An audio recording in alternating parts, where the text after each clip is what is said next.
Quoi vous dire? Je suis avec le David Guetta belge. Il s'appelle Daddy K, il est juste à côté de moi. Moi j'applaudis, je suis tout seul dans le studio, dans le club. Je suis super content. On va y aller tout de suite en mode ça fait partie des pionniers des DJ, du hip-hop en Belgique et en France. Je vais pas vous faire toute la liste de ce que Daddy K a fait, de toute sa carrière. Allez sur la page Wikipédia, elle est vraiment très bien fournie. C'est un DJ, breakdancer, DJ hip-hop, mais pas que. Il met toutes les musiques de toutes les générations.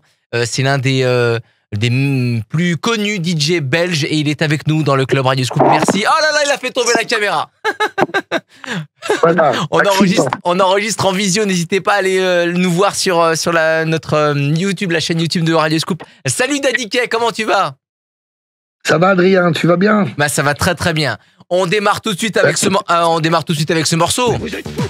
Oh oui, mais vous êtes fous. Tu le connais? Ça va? Mais vous êtes fous.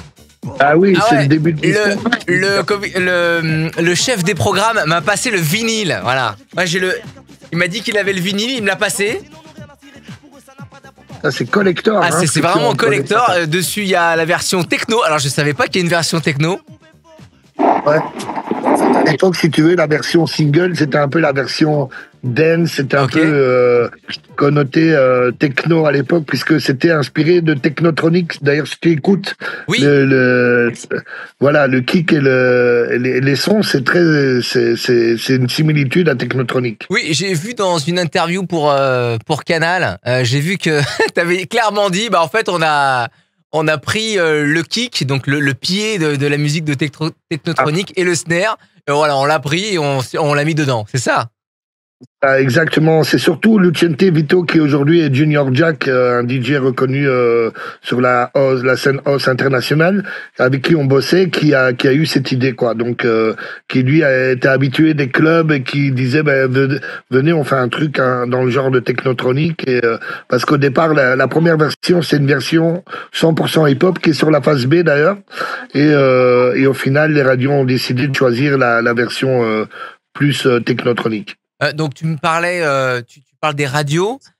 C'est grâce à des radios françaises que le morceau a percé parce que en Belgique ça a pas du tout matché au départ.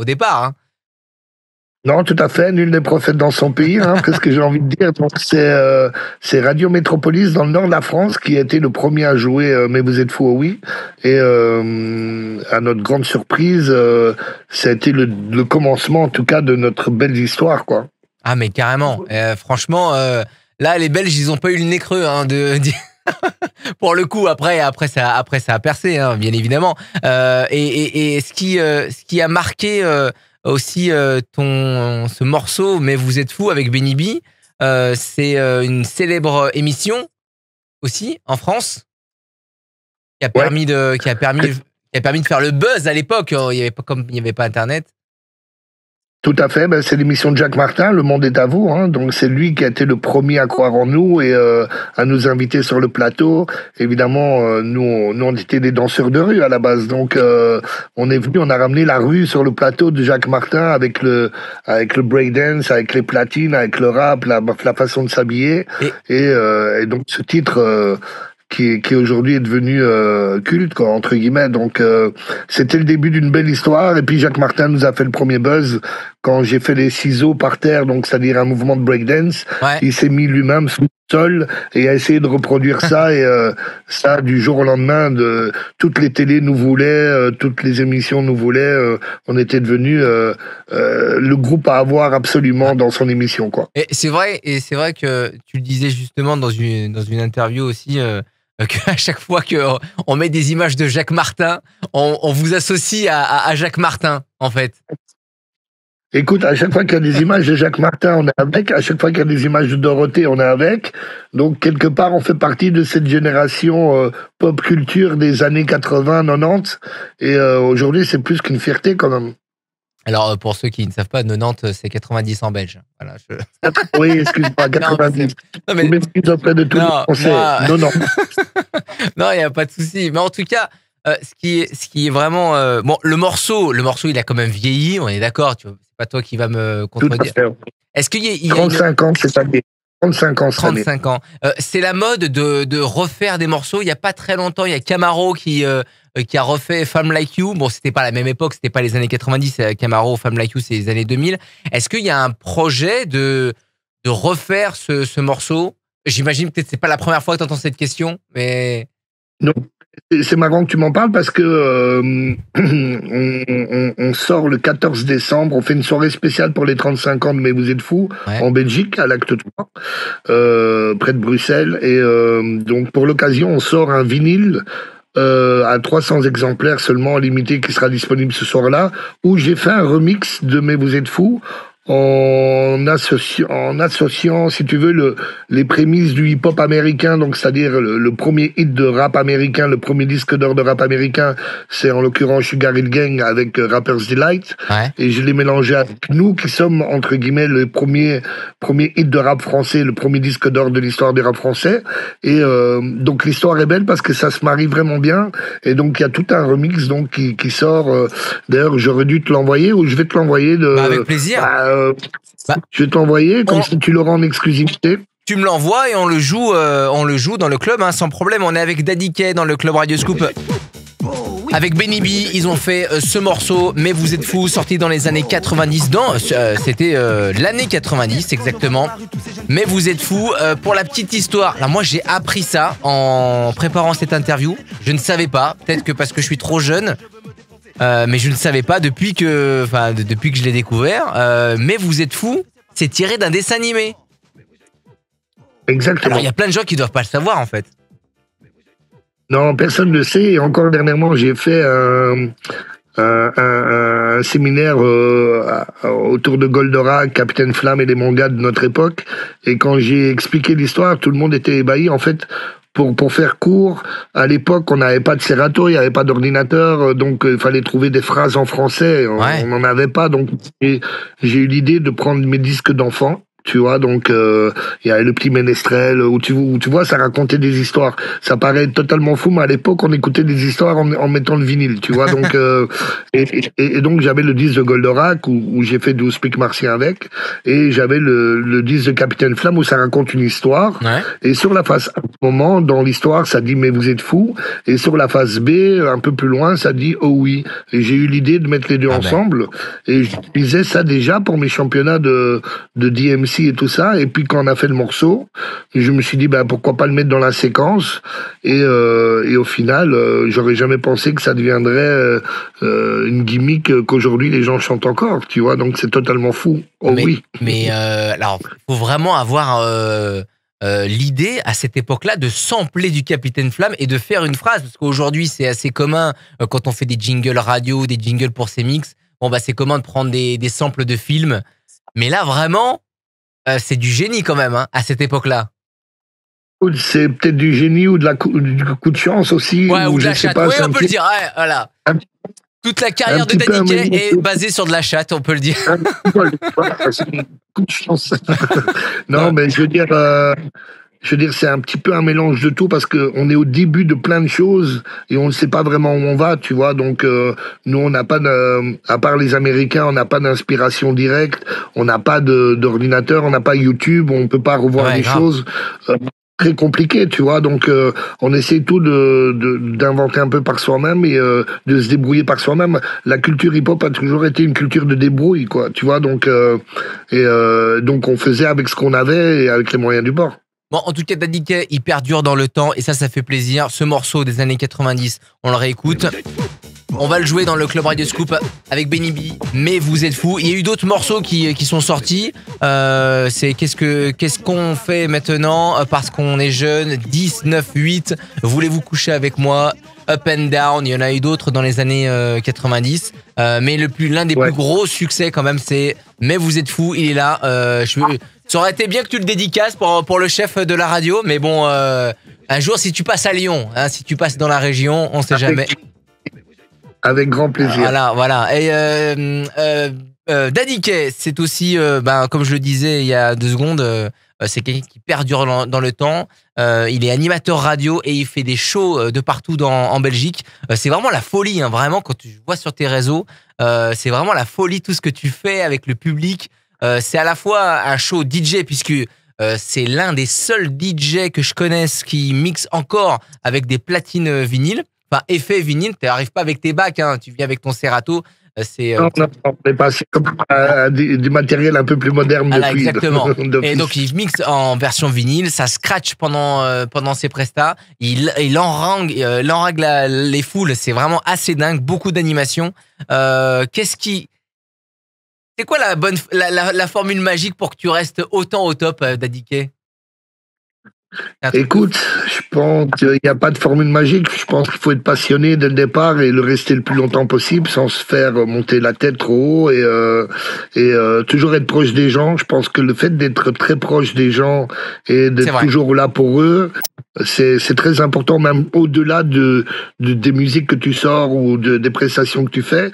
Les gens, dans un premier temps, ils te considèrent plus comme quelqu'un de la famille ou quelqu'un qui accompagne leur vie, tu vois. Donc, et c'est vrai que là, aujourd'hui, je touche presque 3 générations de public. Donc, c'est aussi le fait, voilà, d'être proche d'eux, de toujours rester fidèle à moi-même, mais de rester passionné, tout en me réinventant tout le temps, parce que j'essaie toujours de me remettre en question.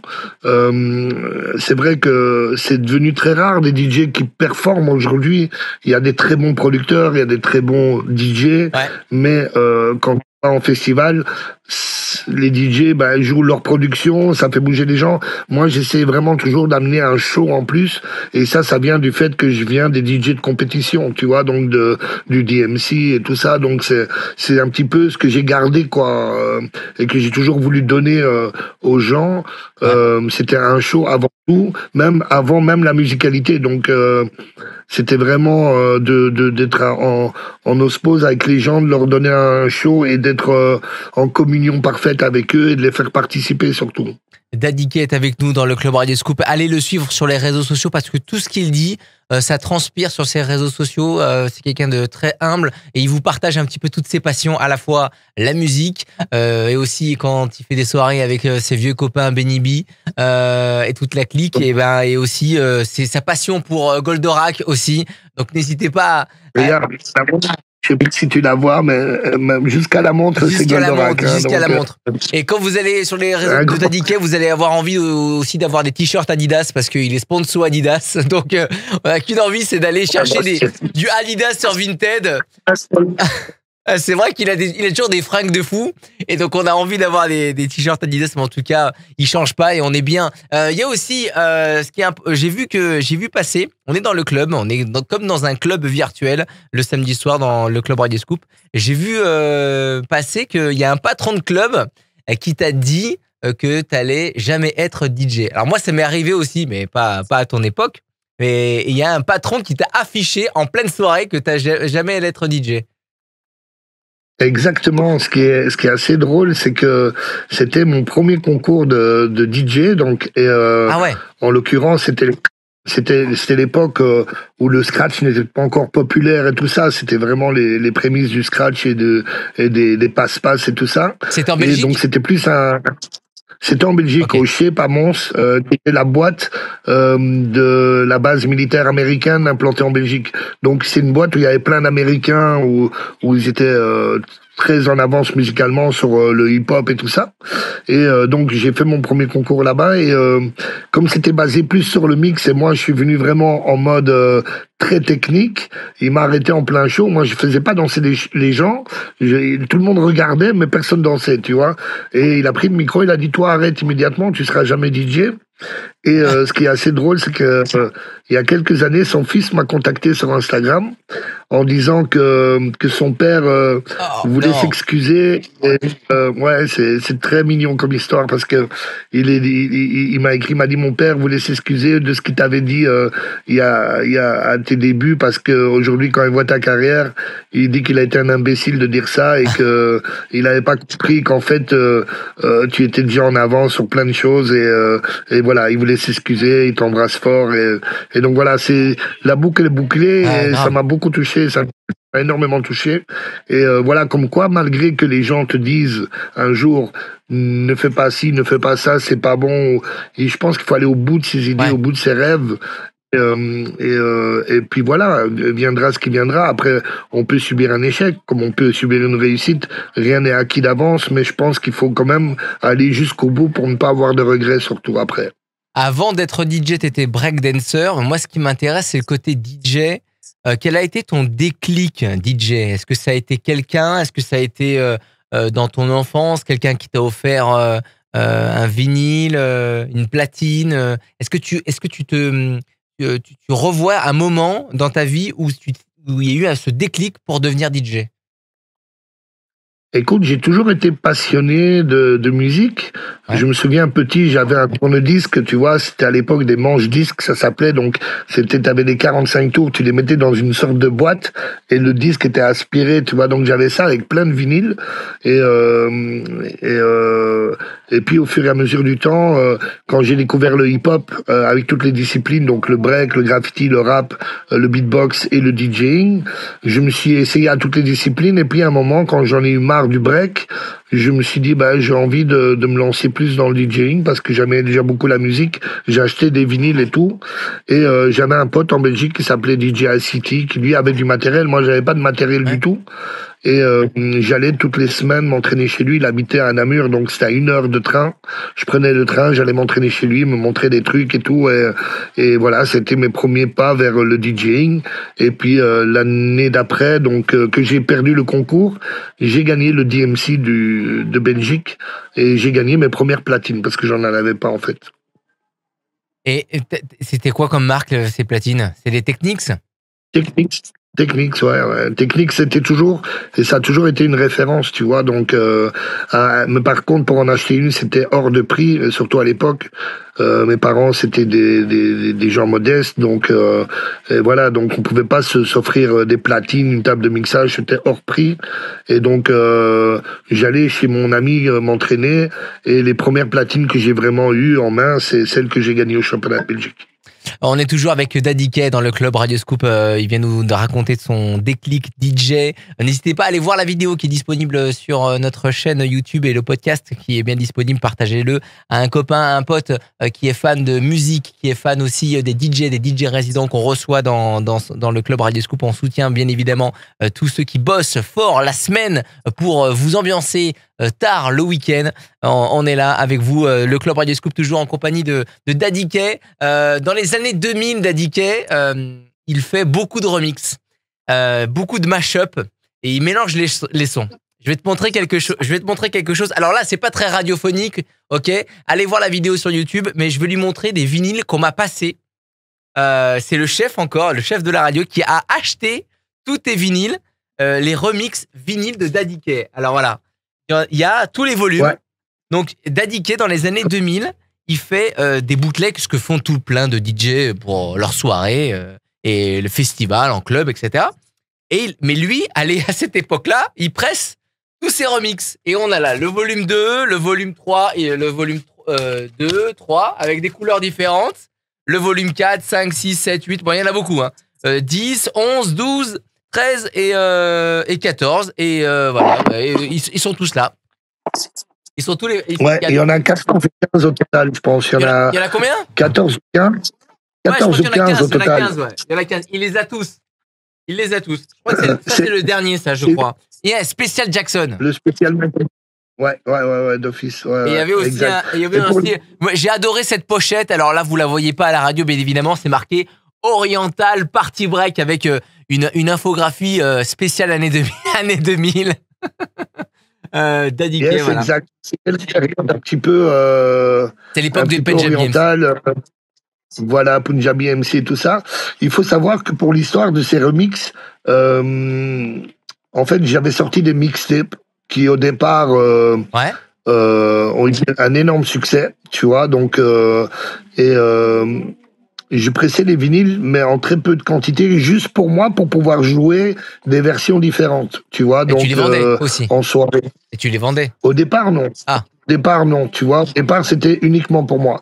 Et beaucoup de DJ me demandaient, mais tu vends pas tes remixes, j'aimerais trop les avoir et tout. Et puis on s'est dit, ben, on va en presser un peu plus et on va en distribuer. Au final, c'est parti en distribution mondiale. Donc c'est parti dans le monde, tous les DJ, on avait des distributeurs, on a signé même avec AV8 Records pour sortir des remixes officiels, et c'est sorti à New York, c'est sorti partout, et ça m'a permis d'atteindre une autre notoriété par rapport à l'histoire de Benny B. Aventure Benny B, ça m'a permis d'avoir une notoriété un peu plus internationale. Et pour la vraie histoire, comment j'ai eu l'idée de faire ces remixes, c'est un jour, tu vois, j'étais en soirée au Luxembourg, et je joue, je suis un fan de Michael Jackson, donc je joue Billie Jean de Michael Jackson et je vide littéralement la piste. L'original? La piste se vide. L'original. Okay. La la piste se vide, pardon. Et la vie de ce piste. C'était un public très jeune, tu vois. Et j'étais tellement énervé. Après, je joue le hit du moment, c'était Cisco Ton Song. Et ça ramène tout le monde sur la piste. Et ça m'a tellement mis hors de moi. Je me dis, vous savez quoi? Je vais faire un remix en mélangeant les deux, tu vois. Donc, j'ai pris la voix de Cisco et je l'ai mis sur l'instru de Billie Jean, tu vois. Et ça a été mon premier gros remix qui a vraiment fait le tour du monde et qui m'a donné et inspiré l'idée de continuer à prendre un vieux funk et à le mélanger avec un son actuel, tu vois, de l'époque. C'est ça aussi la culture des DJ, c'est parce que c'est les DJ que vous allez voir en festival, en club et en discothèque, ceux qui travaillent, ceux qui font des edits de morceaux. OK, bon, il y a les versions que vous écoutez à la radio, mais aussi les versions que les DJ travaillent. Et voilà, bon Daddy K était un pionnier dans ça. La preuve avec tous les vinyles qu'il y a ici en mode remix, il y a que des pépites. Hein. C'est des remix R&B, hein, c'est de l'époque. C'est très urbain, avec ce que tu disais aussi des reprises de funk, avec remis au goût du jour à l'époque, avec un Destiny's Child ou avec un autre morceau du moment, avec un Sean Paul. Et ben là, c'est très important parce que c'est ces DJ là qui remettent un petit peu au goût du jour un vieux morceau, parce que comme tu viens de le dire, t'as vidé sur du Billie Jean, et c'est vrai que aujourd'hui, t'es obligé d'un petit peu remixer plein de morceaux. Pour arriver. Quand tu écoutes tout ce qui sort aujourd'hui, c'est du remix de ce qu'on a connu dans les années 80, 90, tu vois. Donc, même Guetta, son dernier album, c'était aussi un album de reprise, remixé, tu vois. Son dernier morceau avec Avamax, c'est Alphaville, Forever Young, voilà. Et c'est comme ça. Parce que, mais c'est bien de remettre au goût du jour. Exactement, mais je pense que c'est pas plus mal parce que ça fait plaisir aux anciens qui se reconnaissent et à la nouvelle génération qui découvre ce son et puis peut-être s'intéresse aux origines de ce son, tu vois. Donc ils vont peut-être apprécier à nouveau le son original, comme en ce moment le Free From Desire, on dirait qu'il vient de sortir le morceau de Ghana. Tu peux le juger encore aujourd'hui, il est intemporel, il met le feu comme s'il venait de sortir, quoi. Donc et il touche toutes les générations, donc il y a des morceaux comme ça, c'est incroyable. Daddy K est dans le club Radio Scoop. Merci d'être là, Daddy K. Deux dernières questions, deux grosses questions. Il y a eu la partie breakdancer, la partie succès, j'ai envie de dire européen. Bon, il y a eu un succès mondial avec. Mais vous êtes fou. Pas Guetta, pas aussi mainstream qu'un David Guetta, mais on va dire un succès mondial underground, on va dire. Donc, je veux dire, connu et un succès d'estime beaucoup de tous les DJ surtout. Mais vous êtes fou dans les années 90, les remixes, les prestats DJ de Daddy K, les remixes de Daddy K et aussi animateur radio aussi, parce que c'est la suite logique. Ça fait des années que tu es animateur radio. Alors, on va pas citer toutes les radios pour laquelle, actuellement, on va pas citer pour la radio pour que tu non, je vais refaire ma phrase. On va pas citer la radio actuelle où tu travailles, hein, surtout pas parce qu'elle est aussi concurrente à la nôtre. Mais bon, ceux qui vont le voir sur les réseaux, ils vont. Ça n'a rien à voir avec celle de la France. Donc moi, c'est du côté de la Belgique. Mais pendant 25 ans, j'ai été j'avais une émission sur Radio Contact, qui est la radio numéro 1 en Belgique. Voilà, tu vois. Et faut bien dire qu'à cette époque-là, donc le hip-hop, le R&B n'était pas très fréquenté sur les radios. Ouais. C'était un petit peu frileux. C'était underground. C'était underground. Voilà. Et c'était un petit peu un coup de poing sur la table de vouloir avoir absolument une émission urbaine qu'aujourd'hui on connote urbain, mais qui était hip-hop et R&B à l'époque. Et et ça a duré 25 ans et j'ai eu une chance incroyable. Donc c'était pas juste du mix, hein, c'était aussi de recevoir des invités. J'ai reçu tout le monde, que ce soit des Lady Gaga à l'époque à ses débuts, du Rihanna, des Beyoncé. Enfin, on a eu tout le monde, et aussi bien dans le rap français que dans le rap américain ou les chanteuses américaines. Et donc, on a fait une belle histoire pendant 25 ans. Et puis après, j'ai eu envie de changer un peu de crèmerie, entre guillemets. Et voilà, après maintenant, je suis sur une autre radio qui existe en France aussi depuis 2 ans. Et ça se passe super bien. Et voilà, on verra la suite. J'avais envie d'être un peu plus open format, comme aujourd'hui, tu disais que je m'étais plus cantonné que sur le hip-hop et le R&B. Aujourd'hui, le DJ, il doit être vraiment ouvert musicalement s'il veut perdurer, je pense, tu vois. Donc, ou alors tu restes dans un style de soirée et tu fais que des soirées hip-hop ou des soirées R&B à l'ancienne. Et moi, j'ai envie d'être rassembleur et de ramener vraiment les jeunes, les vieux, ceux qui aiment l'électro, ceux qui aiment le R&B, ceux qui aiment le hip-hop, ceux qui aiment tout, quoi, en fait. Même les années 80, je vais jouer un YMCA, ça va mettre le feu, mais ça va toucher toutes les générations, tu vois. Donc, et je me veux plus rassembleur dans ce sens-là aujourd'hui, et c'est ce que, avec la radio aujourd'hui, ils me permettent de faire. Donc, mes 2 heures d'émission, c'est vraiment du open format, et ça part dans tous les sens, dans des remixes, mais dans tous les styles confondus. Daddy K, le DJ de toutes les générations, il va mettre la musique pour toutes les générations dans toutes ses soirées. Dernière question, Daddy K, on va se retourner vers la France. Est-ce que tu as une grosse anecdote en France et particulièrement dans notre région? Nous, on est émis en Auvergne-Rhône-Alpes. Est-ce que tu es déjà venu en Auvergne-Rhône-Alpes, près de Lyon, près de Saint-Étienne, jouer une fois? À Lyon, bien sûr, je suis déjà venu. Je crois qu'on a fait déjà à l'époque tout le tour de la France. Lyon, je suis venu aussi. Après, une anecdote sur Lyon, j'en ai pas particulièrement. Mais on t'a pas marqué, la France. Mais là, écoute, ouais, mais c'est pas grave, hein. Si les Lyonnais t'ont pas marqué. Il y a des très jolies filles à Lyon, ça je m'en rappelle très bien. Ok.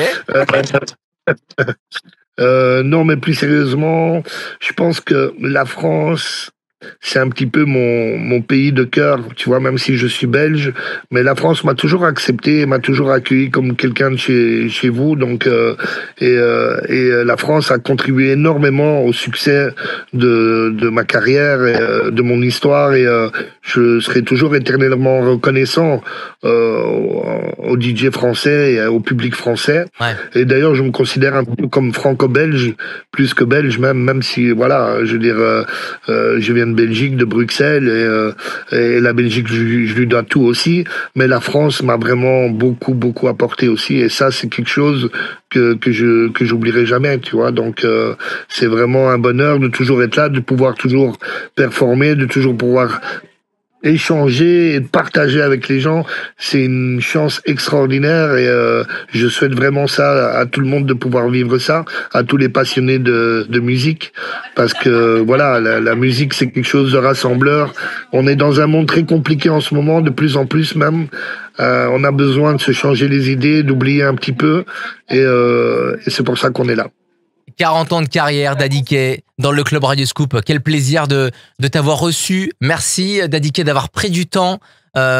Pour ceux qui veulent le voir en vrai, en vidéo, c'est sur notre chaîne YouTube. Là, il est dans un open space. Il est là où il travaille actuellement en radio. Donc, il s'est mis dans un petit coin pour ne pas dire. pour ne pas déranger. Mais en tout cas, merci d'avoir pris du temps pour nous, pour Radio Scoop, et pour venir dans le club. Tu passes quand tu veux dans les studios de Radio Scoop si tu étais de passage à Lyon. Avec plaisir, et c'est avec plaisir de continuer à te suivre, et Allez suivre Daddy K sur Instagram. T'es sur TikTok aussi? Non, je suis pas sur TikTok et Allez je devrais sur m'y Insta. mettre parce que tout le Ouais. monde met. Je suis vraiment sur Instagram parce que Instagram, ça Ouais. reste encore très Ouais. bienveillant par rapport aux autres réseaux. Ouais, si tu vas vois. sur TikTok, tu vas devoir créer une ligne édito et poster tous les jours, etc. Reste sur Insta, tu nous fais rire, tu nous partages aussi des bons moments de soirée et tes passions. Donc c'est super cool entre Dubaï et la Belgique. Il nous fait bien voyager. Allez le suivre, Daddy K.